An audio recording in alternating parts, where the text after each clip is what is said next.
Hi అండి, అందరికీ నమస్కారం. కేఎన్ మల్లేశ్వర్ గారు రచించిన భారతంలో స్త్రీ 6వ భాగం వినేద్దామండి. కథలోకి వెళ్ళే ముందు నేను స్టోరీ చెప్పే విధానం నచ్చితే, ఈ స్టోరీ నచ్చితే లైక్ చేయండి, షేర్ చేయండి, కామెంట్ చేయండి. నా ఛానల్ని సబ్స్క్రైబ్ చేసుకుని నన్ను సపోర్ట్ చేయండి. Thank you.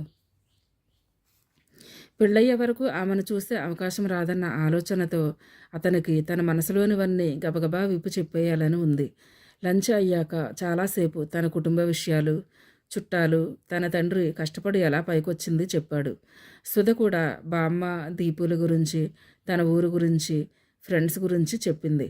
పెళ్ళయ్యాక ఉన్న ఊరిని, కన్నవారిని వదిలి రావడం బాధగా ఉందని చిన్నపోయిన మొహంతో చెప్పింది. నువ్వెప్పుడు వెళ్ళాలనుకుంటే అప్పుడు వెళ్ళొచ్చు. నాన్నగారు కారు కొంటామంటున్నారు.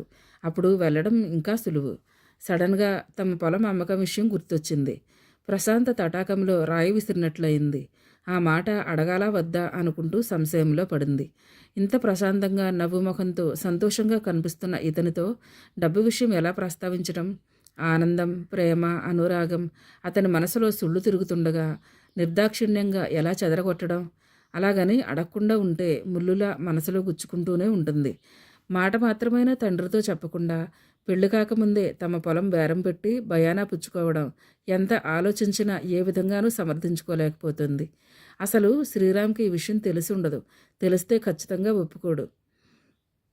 మరుక్షణమే ఆ ఆలోచనకి ఉలిక్కిపడింది. అంటే అతని ప్రమేయం లేదనుకుంటూ అత్తమామల మీదకి నెట్టేయాలని చూస్తోందా?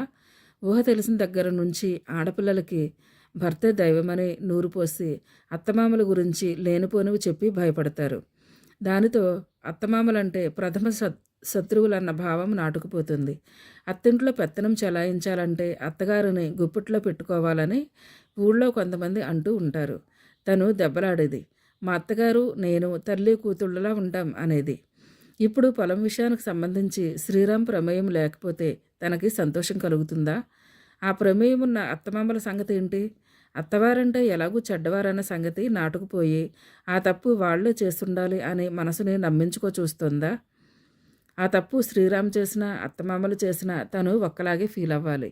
అలా కాక నా భర్త, నేను అంటూ ఆలోచించకూడదు. రేపు అందరితో కలిసి ఉండాల్సిన దాన్ని ఇంకొంచెం విశాలంగా ఆలోచించాలి. అసలు ఈ విషయం తను మర్చిపోతే బాగుండును. కానీ ఆ మరపే రావడం లేదు.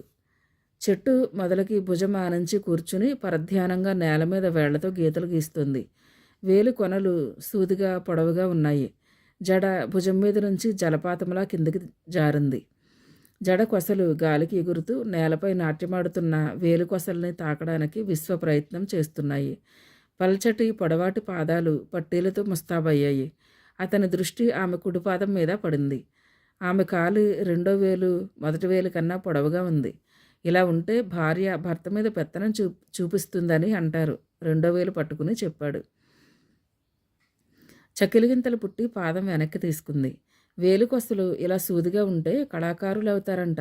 చేతివేళ్లు స్పృశిస్తూ అన్నాడు. మీకు చాలా విషయాలు తెలిసే కళ్ళు ఇంతలు చేసి అంది. ఇంకో విషయం చెప్పనా? నవ్వుతూ అని.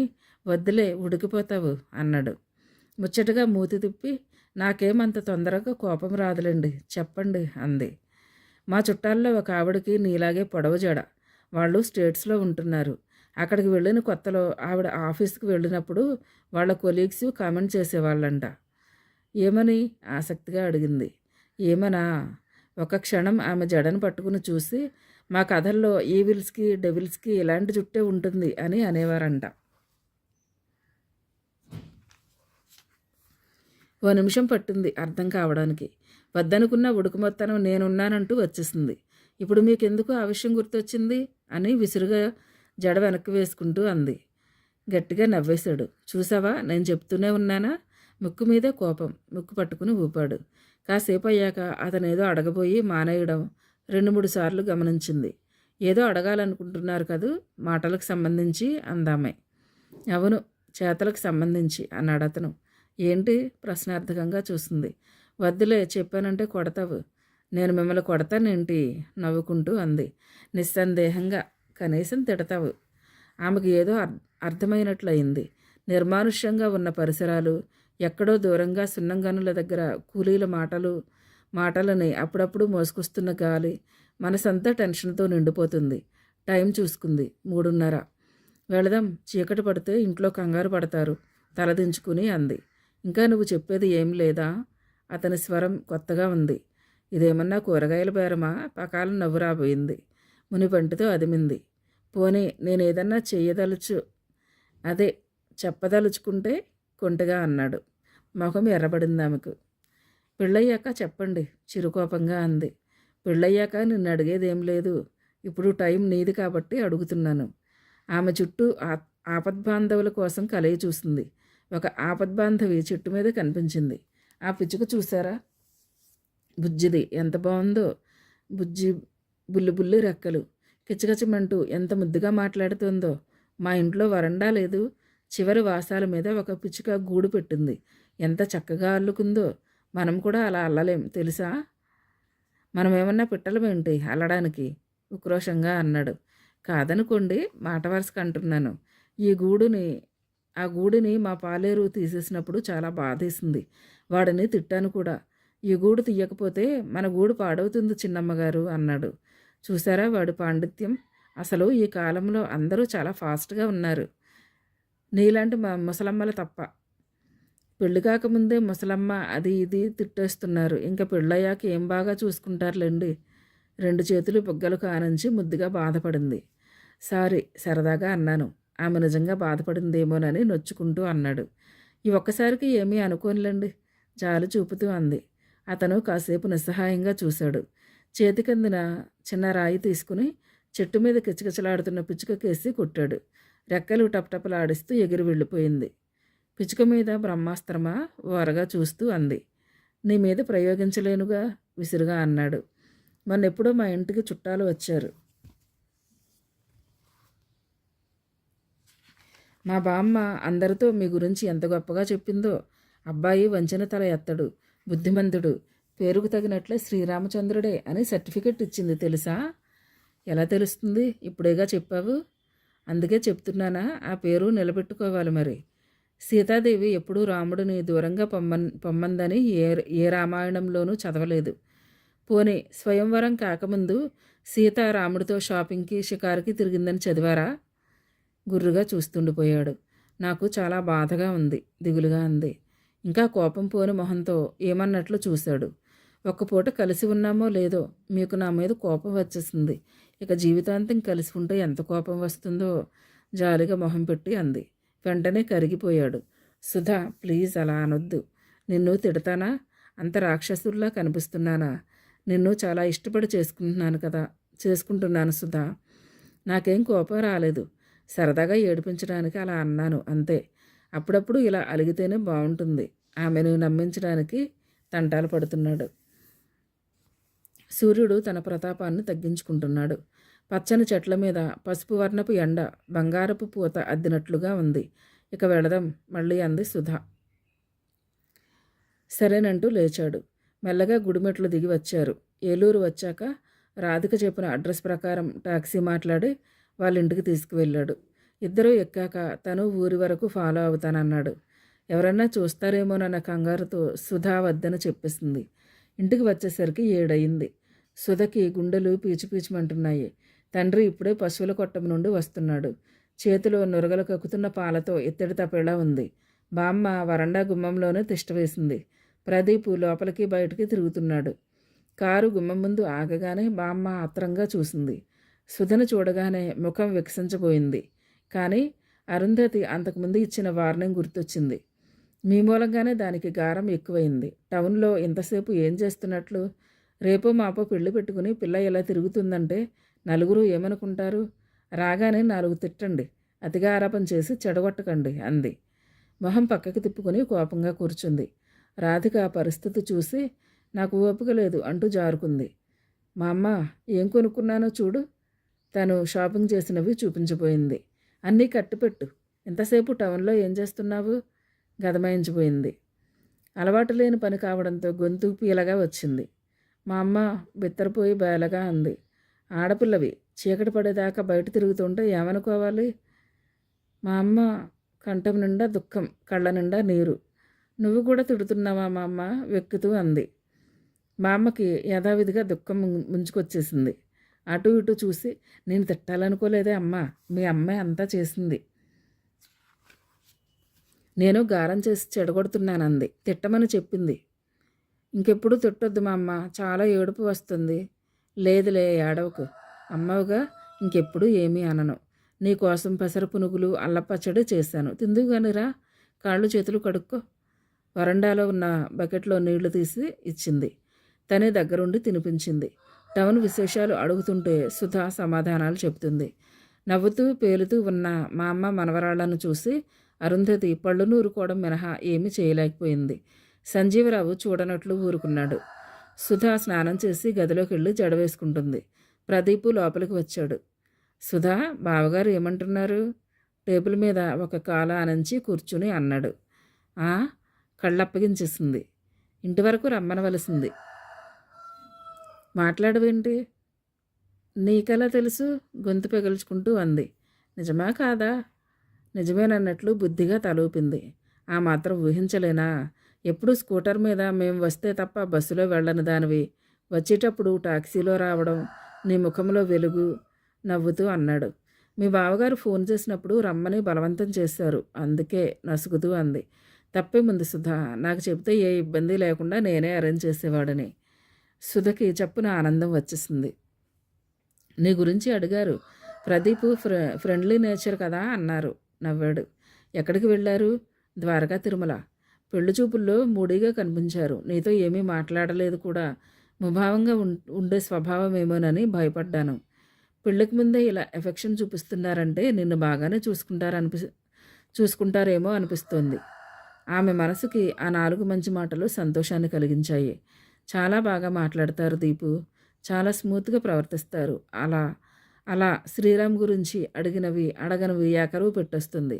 ఆల్రెడీ టాక్సీలో రాధికకి ఓ రౌండ్ వినిపించడంతో బాగా ప్రాక్టీస్ అయింది. విని విని ఇక ప్రదీప్కి బోరు కొడుతుంది అనుకున్న స్టేజ్లో వదిలిపెట్టింది. రాత్రి ఎంతసేపటికి నిద్ర రాదు. అతని మాటలు, హావభావాలు ఇవే గుర్తుకొస్తున్నాయి. అతను హోటల్లో బిల్లు చెల్లించేటప్పుడు వాలెట్లోంచి జారిపడిన పాస్పోర్ట్ సైజ్ ఫోటోని కామ్గా తీసి దాచుకుంది. చీర మధ్య నుంచి ఆ ఫోటోని తీసి తదేకంగా చూడసాగింది. అతను కోపంగా ముఖం పెట్టుకుని చెట్టు నానుకున్న భంగిమ గుర్తొచ్చింది. ఏదో ఐడియా వచ్చినట్లు హుషారుగా లేచింది. కాన్వాస్ స్టాండ్కి small size drawing paper fix చేసింది. ఆ రోజు 1 గంట వరకు స్కెచ్ గీసింది. తెల్లారి తీసి ఎవరికి కనపడని చోట్లో దాచి మర్నాడు రాత్రి పూర్తిగా ఫినిష్ చేసింది. ఆ మర్నాడు కలర్స్ వేసింది. పూర్తి కాగానే ఆమె ముఖంలో సంతృప్తి.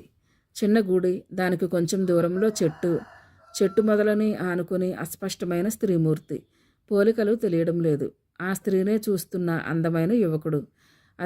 అతనిలో స్పష్టంగా శ్రీరామ్ పోలికలు. తనడిగింది ఇవ్వని తల్లి వంక అలకతో చిరుకోపంతో చూసే చిన్నపిల్లాడి భావం అతని ముఖంలో. చాలా బాగా వేసావు సుధా, తనని తనే పొగుడుకుంది. మరుసటి రోజు పెద్ద క్లాత్ కవర్లో పెట్టి పిన్ చేసి శ్రీరామ్ ఆఫీస్ అడ్రస్ రాసి ప్రదీప్ని జాగ్రత్తగా పోస్ట్ చేయమని చెప్పింది. తర్వాత 4 రోజులకే అతని నుంచి ఉత్తరం వచ్చింది. ఈసారి ఉత్తరం రాస్తున్నందుకు ఎవరేమనుకుంటారోనన్న భయం లేదు. ఎందుకంటే నీ పెయింటింగ్ నన్ను అంత కదిలించింది. నీలో ఇంత ఆర్ట్ ఉందని నాకు ఇంతవరకు తెలీదు. నాకు చాలా గర్వంగా ఉంది. సుధా, ఈ రోజు వరకు నీ మీద ప్రేమే ఉండేది. ఇప్పుడు గౌరవం కూడా పెరిగింది. నిన్ను ఇంకా జాగ్రత్తగా చూసుకోవాలి. నీ పెయింటింగ్ ఇంట్లో చూపించాలని ఉంది. కానీ వాళ్ళకి ఏమైనా డౌట్స్ వచ్చి కామెంట్ చేస్తే భరించలేను. సౌమ్య అప్పుడప్పుడు నన్ను ఏడిపించడానికి నీ గురించి వెక్కిరిస్తూ మాట్లాడుతుంది. సరదాకే అయినా భరించలేను. ఎక్కడ గొడవ పెట్టేసుకుంటానోనని భయం. ఇప్పుడు అనిపిస్తుంది, నిన్ను కాకుండా వేరే అమ్మాయిని ఎవరిని చేసుకున్నా నాకు ఇంత ఆనందం కలిగి ఉండేది కాదేమో. నాకు అన్నింటికన్నా నీలో నచ్చిన అంశం నీ మాట తీరు. నువ్వు మాట్లాడిన మాటలు గుర్తొచ్చి నవ్వుకుంటున్నాను. ఇంకా చాలా రాయాలని ఉంది, కానీ లంచ్ అవర్ కదా. సుధకి ఆనందంతో పాటు హఠాత్తుగా కొంచెం దుఃఖం కూడా కలిగింది. అంతకన్నా తన జీవితానికి ఇంకేమీ అక్కర్లేదు. భార్యని ఇంత అపురూపంగా చూసుకునేవాళ్ళు ఎంతమంది ఉంటారు? హృదయం అంతా తృప్తితో నిండిపోయింది. ఆ రోజు ఉదయం 6:30కే తండ్రి పొలం బయలుదేరాడు. అప్పుడే నిద్రలేచిన సుధా, ఇంత ఉదయాన్నే ఎందుకు నాన్న? పనుంటే దీపుని పంపించొచ్చుగా అంది. లేదులేమ్మా, నేనే వెళతాను. ములికర్ర నేలకి తాటిస్తూ నడిచాడు. భారంగా పడుతున్న ఆయన అడుగుల వంక నిదానంగా చూసింది. వేసవికాలం ఉదయపు చల్లగాలి సంజీవరావుకి ఎప్పటిలా ఆనందాన్ని కలిగించటం లేదు. డొంకదోవ దాటి పొలంలోకి ప్రవేశించాడు. ఏకభాగంగా ఉన్న 15 ఎకరాలని కళ్ళారా చూసుకున్నాడు. అతని దృష్టి పెరగడ చేనువైపు మళ్ళింది. తన పొలంలోకెల్లా సారవంతమైన నేల ఇదే. ఈ 5 ఎకరాలే ఆడపిల్లకి ఇచ్చేది. మంచిదే ఇవ్వాలన్న ఉద్దేశంతో ఈ పొలం వాళ్ళకిస్తానని మాటిచ్చాడు. కనీసం తన కూతురైనా అనుభవిస్తుందని ఆశపడ్డాడు. ఈ నేలలో ప్రతి అంగుళం తనకి చిరపరిచితమే. పొలంలోకి దిగి నేలని ఆప్యాయంగా తడిమాడు. కన్నతల్లి ఒడిలోకి చేరినట్లు ఒళ్ళంతా పులకరించింది. 2 చేతులతో మట్టిని తీసుకుని గాఢంగా వాసన పీల్చాడు. ఈ మట్టి వాసన ముందు ఎంతలా అత్తరు వాసన దిగదుడిపే. తన ఊహ తెలిసిన దగ్గర నుండి తండ్రితో కలిసి ఈ పొలంలో కష్టపడ్డాడు. భూమితో పెంచుకున్న అనుబంధం కన్నతల్లితో పెంచుకున్న అనుబంధం లాంటిదే. వదలలేకపోతున్నాడు. కనీసం తను దాటిపోయే వరకైనా వాళ్ళు పొలం అమ్ముకోరని అనుకున్నాడు. ఇప్పుడు చూస్తూ ఉండగానే తన చేతులతో తనే ఇతరులకి అప్పగించాల్సి వస్తుంది. తన భూమి తల్లిని ఇతరుల పరం చేస్తున్నాడు. అప్పుడొచ్చింది అతనికి దుఃఖం. గొంతులో సుడులు తిరుగుతూ పిడికిళ్ళు బిగించి ఆపుకోవాలని ప్రయత్నించాడు. రెట్టింపు వేగంతో బయటకు దూకింది. గొంతు పగిలేలా భూమి అట్టడుగు పొరల్లోకి తన దుఃఖం ఇంకేలా రోధించాడు. జీవితంలో అతను అంతలా ఏడవడం ఎరుగని భూమి తల్లి తన మట్టి చేతులతో అతన్ని తడిమి ఓదారుస్తోంది. కాసేపు అలా పొలంలో కూలబడిపోయాడు. తెల్లని పంచె చొక్కా మట్టి మరకలతో నిండిపోయింది. పైకండువా తీసి 5-6 దోసిళ్ళు మట్టి తీసి మూటగట్టాడు. చివరిసారి వెనక్కి తిరిగి చూస్తూ ఇంటివైపు నడిచాడు. తోవలో బోరు దగ్గర ముఖము కాళ్ళు చేతులు కడిగి బట్టలు కంటిన మట్టిని దులుపుకున్నాడు. పెద్దయ్య గారు, ఏరుశనక్కాయల మూట మీరట్టుకెళ్తున్నారేంటండి? నాకివ్వండి, నేను మోస్తాను. గూడెంలో వ్యక్తి పలకరించాడు. వద్దులేరా, ఏమంత బరువని వారించాడు. తండ్రిని కిటికీలోంచే చూసిన సుధా బయటకు రాబోయింది. ఆయన వాలకం తేడాగా ఉండటంతో ఆగిపోయింది. ఉబ్బిన ముఖం, మట్టుకొట్టుకుపోయిన శరీరం, బట్టలు. ఇంట్లో మిగతా వాళ్ళు ఎవరి పనుల్లో వాళ్ళున్నారు. సంజీవరావు సరాసరి పెరట్లోకి వెళ్ళి ఖాళీగా ఉన్న స్థలంలో ఆ మట్టిని కుప్పలా పోసి 2 చేతులతో సమానంగా అద్దాడు. కాసేపు అలాగే చూస్తుండిపోయాడు. అప్పుడే బాత్రూమ్ నుంచి వచ్చిన ప్రదీప్ వాళ్ళకి కనిపించకుండా ఇంకొంచెం దూరంలో ఉన్న సుధా చూడనే చూశారు. ప్రదీప్ మనసంతా చెప్పలేని బాధతో నిండిపోయింది. తండ్రి మనసుని అర్థం చేసుకోగలిగాడు. నాన్న దగ్గరగా వెళ్ళి పిలిచాడు. పైకండువాతో కళ్ళొత్తుకుంటూ, ఇక్కడ నేల చదును చేస్తున్నారా అంటూ లేచి పైకండువాతో కళ్ళొత్తుకుంటూ ఇక్కడ నేల చదును చేస్తున్నారా అంటూ లేచి నిలబడ్డాడు. పదనాన్న, మనది కాని దాని మీద ఇక మమకారం అనవసరం. చెయ్యెత్తు పెరిగిన కొడుకు మొదటిసారిగా తండ్రి భుజాల చుట్టూ చేతులు వేసి ఓదార్చాడు. స్థాణువులో నిల్చుండిపోయింది సుధ. జరిగిన విషయము, తండ్రి బాధ, మనసులో మళ్ళీ తుఫాను. పదండి, టౌన్కి వెళ్ళాలిగా. 11 దాటితే మంచిది కాదంట. ఈలోపే రిజిస్ట్రేషన్ అయిపోవాలంటున్నారు వాళ్ళు, ప్రదీప్ అంటున్నాడు. తండ్రి దుఃఖానికి పూర్తి కారణం బోధపడింది. ఇద్దరూ ఇంటివైపు కదలడం చూసి లోపలికి తప్పుకుంది. బాబు, వేన్నీళ్లు మసలాయిరా, తోడేమని చెప్పనా? కట్టెల పొయ్యి దగ్గర మంట ఎగదోస్తున్న బామ్మ కొడుకును చూసి అంది. ఇప్పుడు ఆ పొగలో పొయ్యి దగ్గర కూర్చోకపోతే ఎవరో ఒకళ్ళు చూస్తారుగా. ఖాళీగా ఉండి ఏం చేస్తాను దీపు? అక్కేది? ఉదయం నుండి బయటకే రాలేదు. ఏమైంది? ఒంట్లో బాలేదా? సంజీవరావు కంగారుగా అన్నాడు. ఇందాక బ్రష్ చేయడం చూశానే, పెయింటింగ్ వేస్తుందేమో. ప్రదీప్ గదిలోకి వచ్చాడు. అడుగుల చప్పుడు విని ముఖంలోకి నవ్వు తెచ్చుకుని పుస్తకం చదువుతున్నట్లు నటించసాగింది. ఆమెకి మాటికి కండవాతో కళ్ళొత్తుకుంటున్న తండ్రి రూపమే కనిపించి అశాంతికి గురి చేయసాగింది. ప్రదీప్ పిలుపు విని తను బయటకు రాకపోతే అందరూ కంగారు పడతారని లేచిందే కానీ అడుగులు భారంగా పడ్డాయి.